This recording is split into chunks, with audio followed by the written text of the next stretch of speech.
ஒரு வசனத்தை நாம் வாசிக்கலாம். மத்தேயு எழுதின சுவிசேஷம் 24ஆம் அதிகாரம். மத்தேயு எழுதின சுவிசேஷம் 24ஆம் அதிகாரம்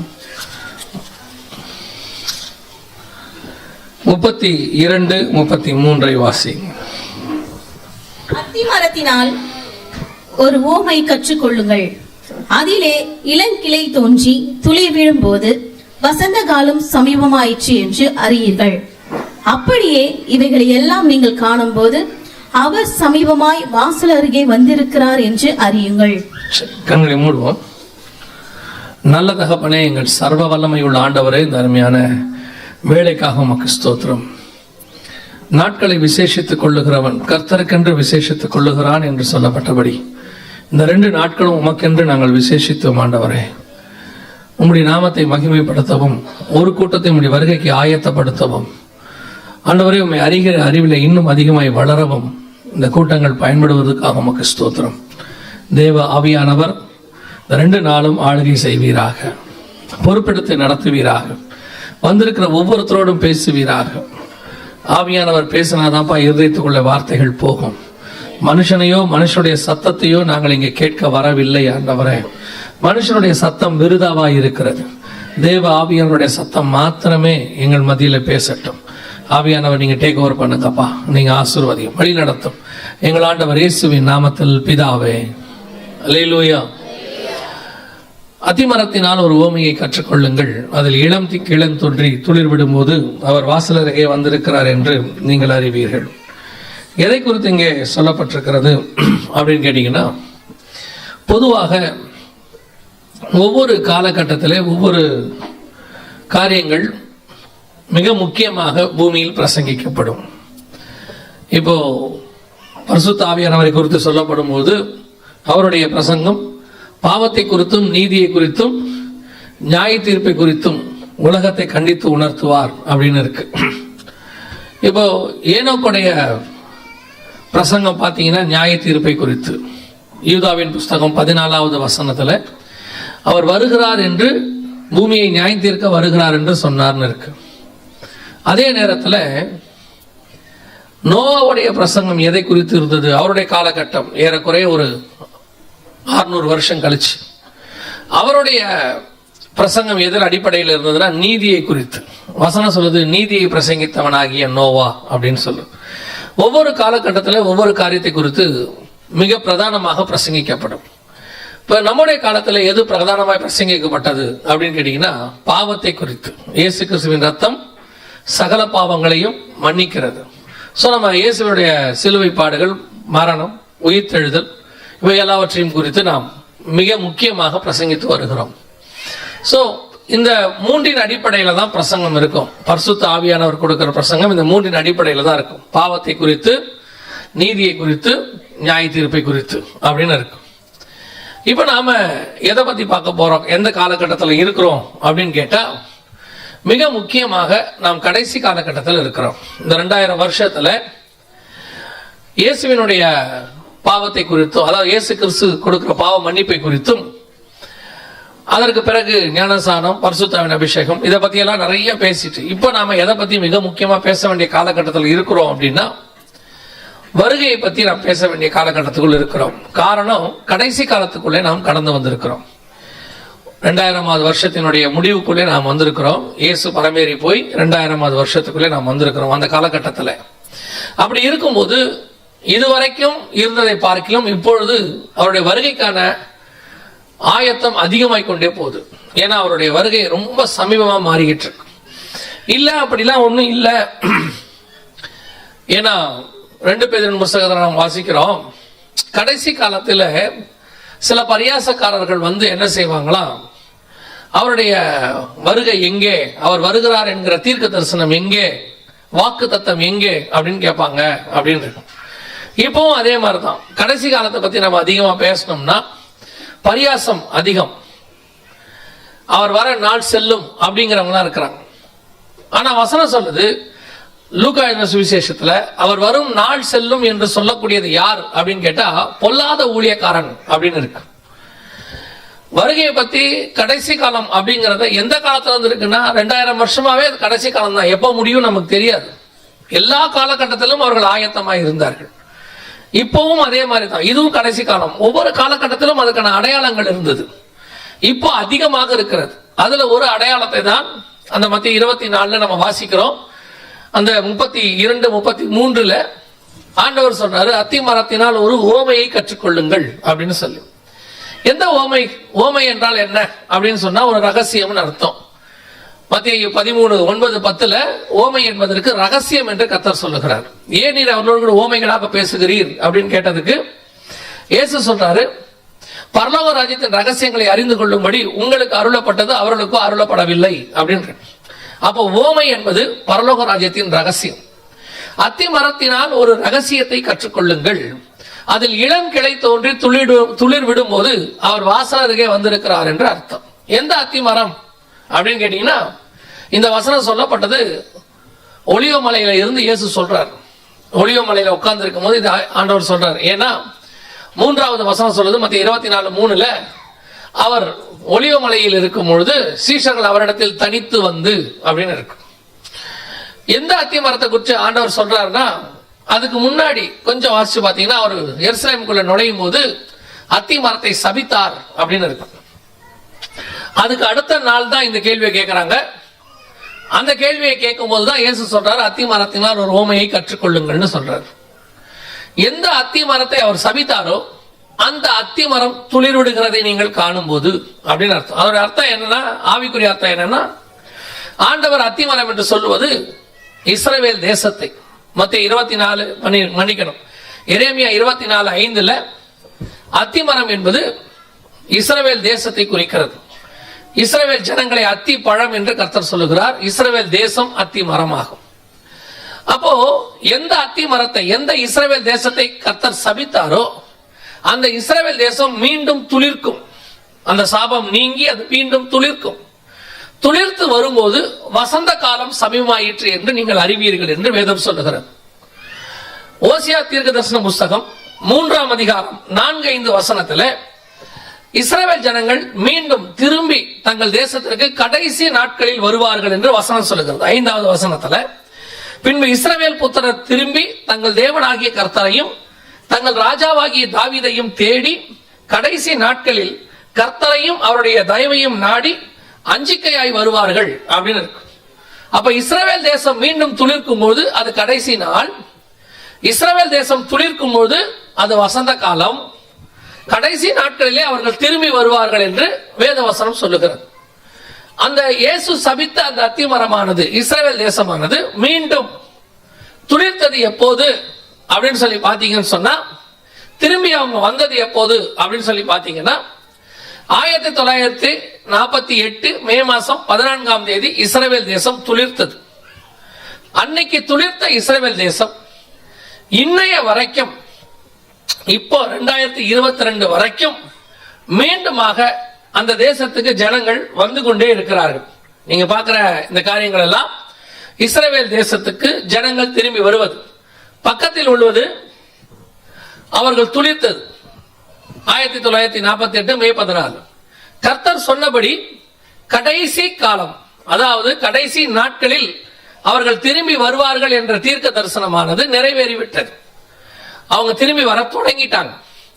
இப்ப ஆண்டவர் சொல்றாரு, அத்தி மரத்தினால் ஒரு ஓமையை கற்றுக்கொள்ளுங்கள், இஸ்ரவேல் தேசத்தினால் ஒரு ஓமையை கற்றுக்கொள்ளுங்கள், அதில் இளம் கிடை தோன்றி துளிர் விடும் போது. இளங்கிளைனா ராஜா. ஈசா என்னும் அடிவேரிலிருந்து ஒரு கிளை தோன்றும் அப்படிங்கிறது ராஜாவை குறிக்குது. இஸ்ரவேல் தேசத்துக்குன்னு ஒரு ராஜா வரும்போது, ஏன்னு சொன்னா இந்த 2000 வருஷமா இஸ்ரவேலுக்கு ராஜா கிடையாது, பிரதமர் கிடையாது, ஜனாதிபதி கிடையாது, எதுவுமே கிடையாது. 1948 தான் முதல் பிரதமர் வரார். சோ நமக்கு கடைசி காலம் என்பது இஸ்ரவேலை அடையாளமாய் வைத்துதான் இருக்கிறது. நீங்கள் இஸ்ரவேலை திரும்பி பார்க்காமல், இஸ்ரவேல் என்கிற தேசத்தை நீங்கள் மையமாக வைக்காமல் கடைசி காலத்தை குறித்து நீங்கள் பாடம் படிக்க முடியாது.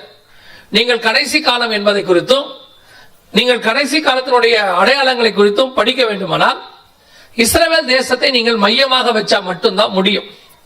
இப்போ கடைசி காலத்துல நம்ம கண்ணுக்கு முன்னாடி இஸ்ரவேல் தேசம் துளிர் விட்டு விட்டது. அவர்கள் திரும்பி வர தொடங்கி விட்டார்கள். கர்த்தர் சொன்னபடியே கிட்டத்தட்ட அவர்களுடைய காலம் 70 ஆண்டு காலம் முடிவடைந்து விட்டது. அவர்கள் 70 ஆண்டு காலம் முடிவடைந்த உடனேயே பூமியானது மிகப்பெரிய பிரச்சனையை சந்தித்தது. இன்னும் சொல்ல போனா அவங்க 1948 மே 14 வந்தாங்க. 2018 கூட இஸ்ரவேல் தலைநகராக எருசலேம் அனௌன்ஸ் பண்ணப்பட்டது. அதோடு கூட பூமியினுடைய சமாதான நேரம் முடிஞ்சிச்சு. 2019 கோவிட் ஆரம்பிச்சிச்சு, நம்ம எல்லாருக்கும் தெரியும். அதிலிருந்து இன்னைய வரைக்கும் பூமியிலே சமாதானம் இல்லை. ஒண்ணு மாத்தி ஒண்ணு வந்துகிட்டே இருக்குது, பிரச்சனையோட பிரச்சனை நடந்துகிட்டே இருக்குது. இது எதனால நடைபெறுகிறது? அதான் ரொம்ப முக்கியம். இது எதனால நடைபெறுகிறது அப்படின்னு சொன்னா, இஸ்ரவேல் தேசத்திற்கு கர்த்தர் கொடுத்த கடைசி தலைமுறை, அதாவது வருகைக்கு முன்னாடி உள்ளதான மிக முக்கியமான சில காரியங்களை நாம் பார்க்கும் பொழுது, அவர்கள் 70 ஆண்டு காலத்தை கிராஸ் பண்ணி விட்டாங்க. 1948 இருந்து 70 ஆண்டு காலத்தை அவர்கள் கிராஸ் பண்ணி விட்டாங்க. 2018 கூட அவர்களுக்கு அது முடிவடைகிறது. இப்போ பூமியானது அதிலிருந்து 2019 மிகப்பெரியதான ஒரு பாதிப்பை சந்தித்துக் கொண்டே வருகிறது. 2018 எருசலேம் தலைநகராக அனௌன்ஸ் பண்ணப்பட்டு விட்டது. இப்ப கர்த்தர் சொன்னபடி அவர்கள் திரும்பி வந்து விட்டார்கள். தேசத்தை அவர்கள் ஃபார்ம் பண்ணிட்டாங்க. 2000 வருஷம் கழிச்சு நடக்குது. அதான் ரொம்ப முக்கியம். இதெல்லாம் சாதாரணமான ஒரு விஷயம் இல்லை. 2000 வருஷமா ஒரு தேசம் காணாமல் போய், ஒரு இனம் காணாமல் போய், ஒரு மொழி காணாமல் போய், ஒரு நகரம் சிதிலடைந்து மீண்டும் அதே ஸ்தானத்தில் உருவாக்கப்பட்டது என்று சொன்னால், அது இஸ்ரவேல் தேசமும் எபிரேய மொழியும் யூத ஜனங்களும் மட்டுமே. திருப்பி கரெக்டா அதே இடத்துல கர்த்தர் அவர்களை ஸ்தாபித்து கொண்டு வந்து உட்கார வச்சுட்டார். திருப்பி 2000 வருஷம் கழிச்சு. சோ கடைசி காலம் என்பது அவர்கள் திரும்பி வந்ததற்கான மிக முக்கியமான அடையாளம். ஆனால் அவர்கள் திரும்பி வந்த இந்த 70 ஆண்டு காலத்தில் என்ன செய்வார்கள் என்பதை 4ஆம் அதிகாரம் ஓசியா புஸ்தகத்திலிருந்து 9ஆம் அதிகாரம் ஓசியா 9:4 வரைக்கும் ஆண்டவர் சொல்றார். அவங்க என்ன பண்ணுவாங்க அப்படிங்கறத 9:4 வரைக்கும் ஆண்டவர் சொல்றார். இந்த இடைப்பட்ட 70 வருஷத்துல இஸ்ரவேல் ஜனங்கள் தேவனை விட்டு எவ்வளவாய் தூரம் போனார்கள் என்று அங்கே இருக்கிறது. உங்களுக்கு ஒருவேளை வேதாகமத்தை நீங்கள் வாசிக்கிறவராய் இருந்தால் உங்களுக்கு ஒரு மிக முக்கியமான காரியம் தெரியும். என்ன அப்படின்னா, இஸ்ரவேல் ஜனங்களை கர்த்தர் அழைப்பதும், அவர்கள் அதற்கு செவிசாய்ப்பதும், அதற்கு பிறகு தேவனை விட்டு தூரம் போவதும், தேவன் அவர்களை தண்டிப்பதும், மீண்டும் அவர்கள் தேவனிடத்தில் வருவதும், இது ஒரு ரொட்டீன் ஒர்க்கா நடக்கும். நீங்க பார்த்திருப்பீங்க. நீங்க அவங்க தேசத்துக்கு வந்த பிறகு, கானான் தேசத்துக்கு வந்த பிறகு நியாயாதிபதிகள் புஸ்தகத்தை படிச்சு பாருங்க. ஒரு 20 வருஷம் கரெக்டா இருப்பாங்க. அப்புறம் தேவனை விட்டு தூரம் போவாங்க. ஆண்டவர் அவங்களை பிடிச்சி யார் கையில ஒப்படைப்பார். திருப்பி அவங்க என்ன பண்ணுவாங்க, அந்த ராஜா கிட்ட கொடுமையை சந்திப்பாங்க ஒரு 10-15 வருஷம். அப்புறம் தேவனை நோக்கி கூக்குரல் இடுவாங்க. திருப்பி ஆண்டவர் ஒரு ரட்சகனை எழுப்புவார், விடுதலையாக்குவார். திருப்பி ஒரு 20 வருஷம் ஒழுங்கா இருப்பாங்க. திருப்பி தேவனை விட்டு தூரம் போவாங்க. இது ரொட்டீனா நடக்கும். நியாயாதிபதிகள் புஸ்தகம் முழுக்க அப்படிதான் நடக்கும். சோ தேவன் அதே மாதிரி ஒரு வேலையை தான் இப்பவும் செஞ்சிருக்கிறாங்க.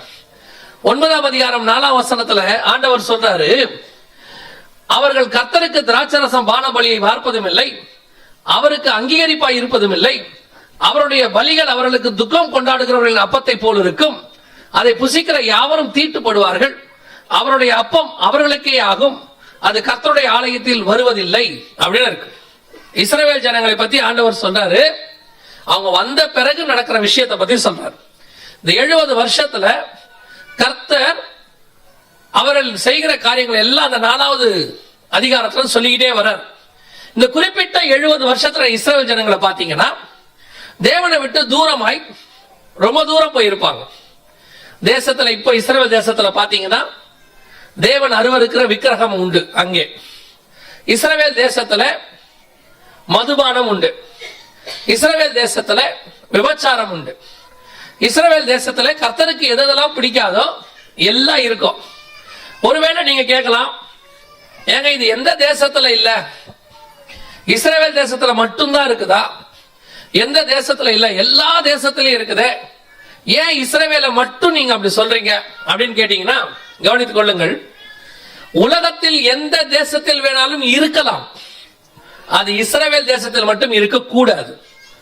என்ன காரணம் அப்படின்னு கேட்டீங்கன்னா, மற்ற தேசங்கள் எல்லாம் கர்த்தரை அறியாதவர்கள். கர்த்தரை அறிந்த தேசம் கர்த்தருக்கு சாட்சியாய் நிற்க வேண்டும்.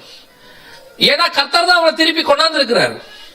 அது மட்டும் இல்ல, கையில தேவனுடைய பைபிள் இருக்குது, அவங்கள்ட்ட நியாயப்பிரமாணம் இருக்கு. அதன்படி அவர்கள் வாழ்வார்களானால் உலகத்துக்கே அவங்க மாடலா இருப்பாங்க. உலகமே அவங்கள பார்த்து தான் கத்துக்கணும், கர்த்தர் எப்படி, வசனம் எப்படின்னு அவங்க தான் சாட்சி. ஆனா அவங்க என்ன சொல்வாங்க, நாங்க எல்லாரும் மாதிரி இருக்கிறோம்.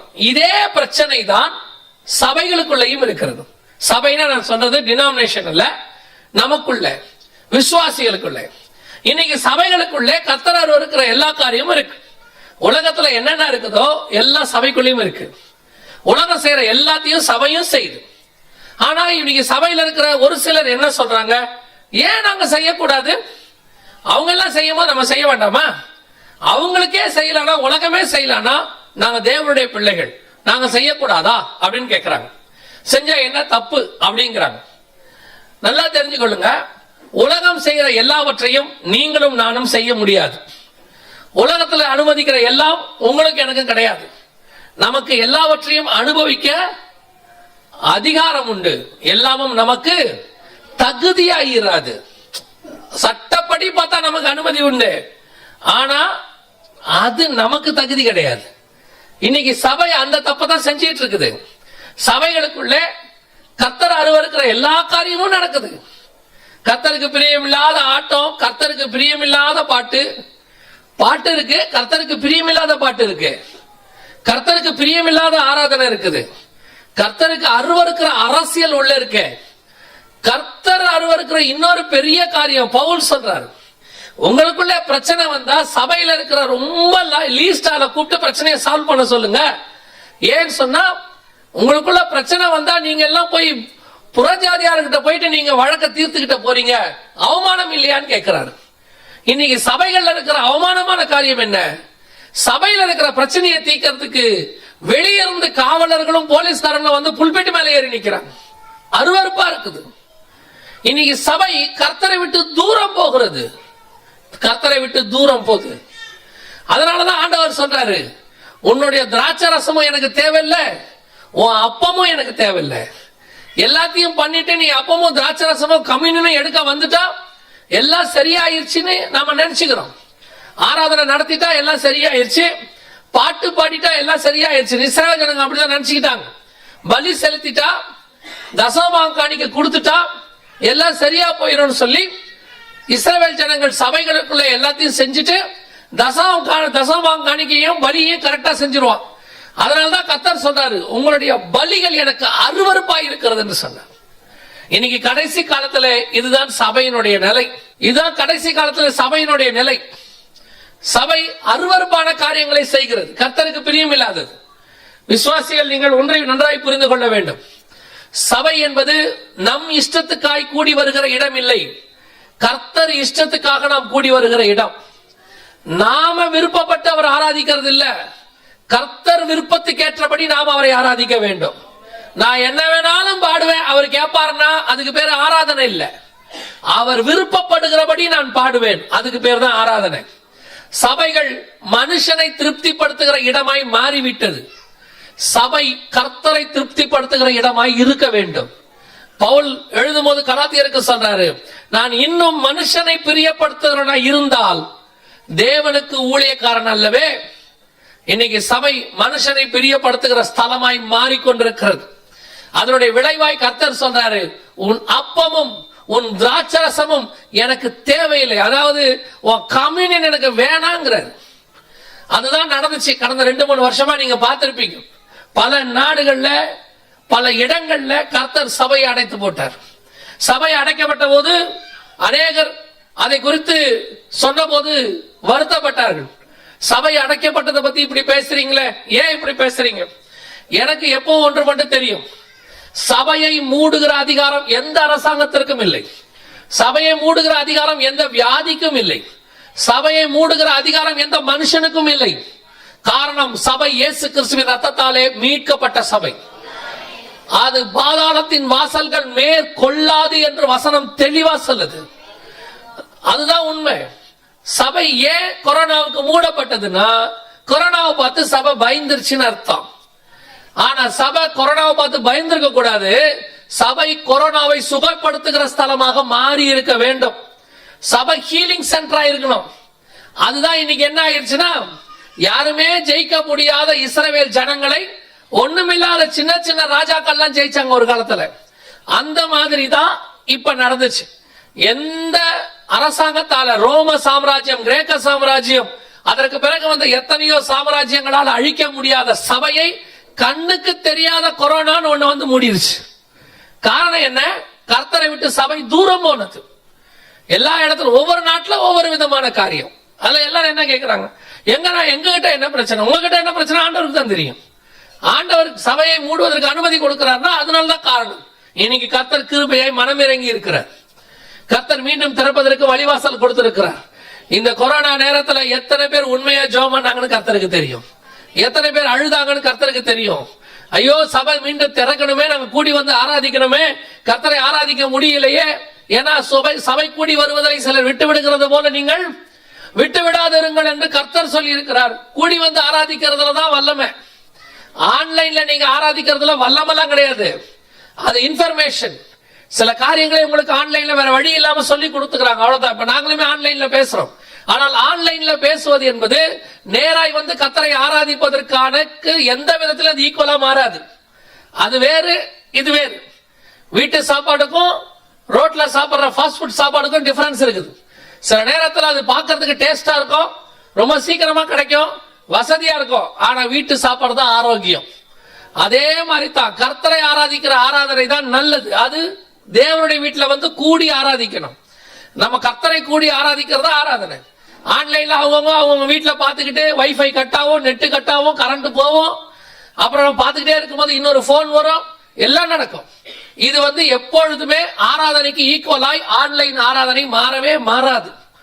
நேரா ஒருமனப்பட்டு நாம் கூடி வந்து ஆராதிக்கிற ஆராதனை தான் ஆராதனையாக மாறும். அதை கர்த்தர் தடுத்து போட்டார் ஒரு நாள். ஏன்? நீங்க கூடி வராதீங்கன்னு சொல்லிட்டார். கம்யூனியன் எடுக்காதீங்கன்ட்டார். ஏன்? நீங்க முதல்ல உங்களை சரிப்படுத்துங்க. உங்களை சரிப்படுத்தாம இதெல்லாம் செஞ்சு பிரயோஜனமே இல்லை. சபைக்குள்ள உட்கார்ந்துகிட்டு பாகுபாடு, சபைக்குள்ள ஏழை பணக்கார பாகுபாடு, சபைக்குள்ளேயே அரசியல் கட்சி பாகுபாடு, சபைக்குள்ளேயே எலெக்ஷன், சபைக்குள்ளேயே வட்டி கூடுறது, சபைக்குள்ள உட்கார்ந்துகிட்டு எல்லா விதமான அருவருப்பையும் பண்ணிவிட்டு தசம காணிக்கை கொடுத்துட்டா பரலோகத்துக்கு போயிடலான்னு ஒரு நம்பிக்கை. கர்த்தர் நிறுத்தி போட்டார், எல்லாத்தையும் ஸ்டாப் பண்ணார். ஆண்டவர் சொல்றாரு, உன் ஆசரிப்பு நாளிலும் உன் பண்டிகை நாளிலும் நீங்கள் என்ன செய்வீர்கள்? 5வது வசனத்துல கேட்கிறாரு, உன் ஆசரிப்பு நாளிலும் உன் பண்டிகை நாளிலும் நீங்கள் என்ன செய்வீர்கள்? சொன்னபடியே கர்த்தர் நிறுத்தி போட்டார். இப்பொழுது மீண்டும் கர்த்தர் நமக்கு மனம் இறங்கி இருக்கிறார். மீண்டும் கூடி வந்து ஆராதிப்பதற்கு கர்த்தர் கிருபை கொடுத்திருக்கிறார். கர்த்தர் சொன்னபடி மீண்டும் நாம் கூடி வந்திருக்கிறோம்.